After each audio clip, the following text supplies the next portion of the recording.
വിവാഹ സൽക്കാര ചടങ്ങിൽ പങ്കെടുത്ത് മടങ്ങിയ സ്ത്രീ ഉൾപ്പെടെയുള്ള സംഘത്തെ നടുറോഡിൽ തല്ലിച്ചതച്ച് പോലീസ്. Pathanamthitta SI S ജിനുവും സംഘവുമാണ് മർദ്ദിച്ചത്. പരിക്കേറ്റവരുടെ മൊഴിയിൽ പോലീസ് ഉദ്യോഗസ്ഥർക്കെതിരെ കേസെടുത്തു.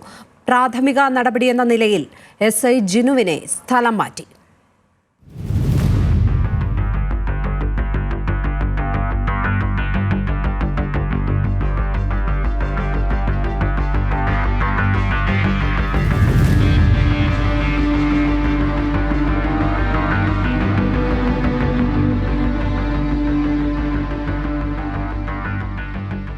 ഇന്നലെ രാത്രി 11ഓടെ പത്തനംതിട്ട അമ്പാൻ ജംഗ്ഷനിലായിരുന്നു പോലീസ് അതിക്രമം. വിവാഹ സൽക്കാര ചടങ്ങ് കഴിഞ്ഞ് മടങ്ങിയ കോട്ടയം സ്വദേശികളെയാണ് മർദ്ദിച്ചത്. 20-അംഗ സംഘം സഞ്ചരിച്ച വാഹനം നിർത്തി ചിലർ പുറത്തിറങ്ങി നിൽക്കുമ്പോഴായിരുന്നു പത്തനംതിട്ട SI ജിനുവും സംഘവും സ്ഥലത്തേക്കെത്തിയത്. ജീപ്പിൽ നിന്നിറങ്ങിയ പാടെ പോലീസ് കണ്ണിൽ കണ്ടവരെയെല്ലാം തല്ലുകയായിരുന്നു. മുണ്ടക്കയം സ്വദേശി സിത്താര, ഭർത്താവ് ശ്രീജിത്ത്, ബന്ധു ഷിജിൻ എന്നിവർക്ക് ഗുരുതരമായി പരിക്കേറ്റു.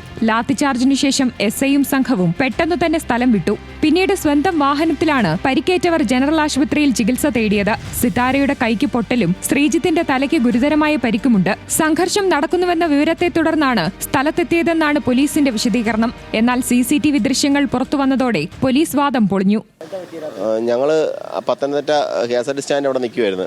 അപ്പോൾ ഒരു പ്രകോപനം കൂടാതെ ഒരു പോലീസ് വണ്ടി വന്ന് ഞങ്ങളെ തൊട്ടടുത്ത് നിർത്തുകയും അവിടെ നിൽക്കുന്നത് എന്താണെന്ന് പോലും ചോദിച്ചില്ല. ഞങ്ങൾ ലാത്തി എടുത്തിട്ട് അടിക്കുമായിരുന്നു. ഞങ്ങൾ അടി കൊണ്ട് ഞങ്ങൾ ഓടി നിലത്ത് വീണ് കഴിഞ്ഞപ്പോഴത്തേക്കിന് ഞങ്ങൾ നിലത്തിട്ട് ഞങ്ങളുടെ കൂട്ടത്തിലുള്ള ആർക്കിട്ടും എനിക്കിട്ടും എല്ലാം തല്ലി. എൻ്റെ തല ഉൾപ്പെടെ തലക്കിട്ടൊക്കെ അടിച്ച് തല ചോര വന്ന്. അതുപോലെ എൻ്റെ വൈഫ് അവളെയും തല്ലി. അവളുടെ കൈക്ക് ഇതുപോലെ തന്നെ പൊട്ടലുണ്ട്, ഷോൾഡറിന് പൊട്ടലുണ്ട്.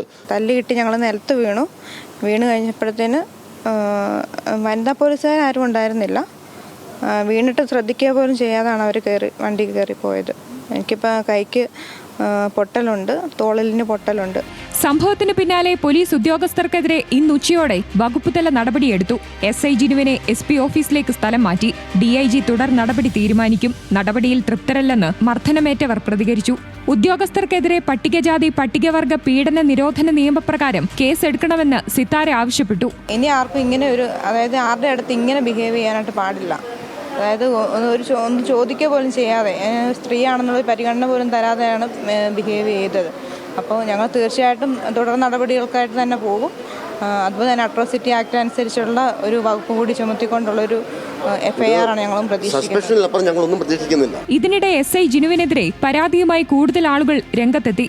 മറ്റൊരു കേസിന്റെ ഭാഗമായി സ്റ്റേഷനിലെത്തിയപ്പോൾ ക്യാമറയില്ലാത്ത മുറിയിൽ കൊണ്ടുപോയി ക്രൂരമായി മർദ്ദിച്ചെന്ന് പത്തനംതിട്ട സ്വദേശിയായ യുവാവ് ന്യൂസ് മലയാളത്തോട് പറഞ്ഞു. ക്യാമറയ്ക്ക് മുന്നിൽ നിന്ന് മാറ്റിക്കൊണ്ടുപോയി പുറകിലൊരു സൈഡിലൊരു റൂം ഉണ്ടായിരുന്നു. അതിൽ കൊണ്ടുപോയി നല്ല രീതിയിൽ എന്നെ ഉപദ്രവിക്കുകയും നല്ല വൃത്തിക്ക് എന്നെ ഉപദ്രവിക്കുകയും എൻ്റെ കാലിൻ്റെ മുട്ട് പിന്നെ ബൂട്ടിട്ട് തൊഴിക്കുകയും എൻ്റെ നാവിക്ക് പിടിച്ച് ഞെരിക്കുകയും എന്നെ ഒരുപാട് നല്ല രീതിയിൽ ഉപദ്രവിക്കുകയും ചെയ്തു. മനുഷ്യാവകാശ കമ്മീഷന് പരാതി കൊടുത്തിട്ടുണ്ട്. പിന്നെ തിരുവനന്തപുരം ഹ്യൂമൻ റൈറ്റ്സ് കമ്മീഷന് പരാതി കൊടുത്തിട്ടുണ്ട്. പിന്നെ മുഖ്യമന്ത്രിക്ക് പരാതി കൊടുത്തിട്ടുണ്ട്. നടന്നത് പോലീസ് നരനായാട്ടെന്നും കുറ്റക്കാർക്കെതിരെ കർശന നടപടി വേണമെന്നും പ്രതിപക്ഷ നേതാവ് VD സതീശൻ ആവശ്യപ്പെട്ടു. പോലീസ് ഇങ്ങനെ നാട്ടിലെ നിരപരാധികളായ ആളുകളുടെ മെക്കിട്ട് കയറാനുള്ള സ്ഥലമാണ് പോലീസ്. അവരതാണ് ചെയ്യേണ്ടത്. നീതി ന്യായം നടപ്പാക്കേണ്ട സംവിധാനമല്ലേ. തെറ്റ് ചെയ്താൽ അത് നിയമത്തിൻ്റെ മുന്നിൽ കൊണ്ടുവന്ന് ശിക്ഷിക്കാൻ വേണ്ടിയിട്ടുള്ള സംവിധാനമല്ലേ. അവർ തന്നെ അഴിഞ്ഞാടിയാലോ? നിയമവിരുദ്ധമായി പോലീസ് പ്രവർത്തിച്ചാൽ അവർക്കെതിരായിട്ടുള്ള ശക്തമായ നടപടികൾ സ്വീകരിക്കാൻ വേണം. പോലീസ് നടപടിയിൽ പ്രതിഷേധിച്ച് രാവിലെ കോൺഗ്രസ് യൂത്ത് കോൺഗ്രസ് പ്രവർത്തകർ പത്തനംതിട്ട പോലീസ് സ്റ്റേഷനിലേക്ക് മാർച്ച് നടത്തി. ന്യൂസ് മലയാളം, പത്തനംതിട്ട.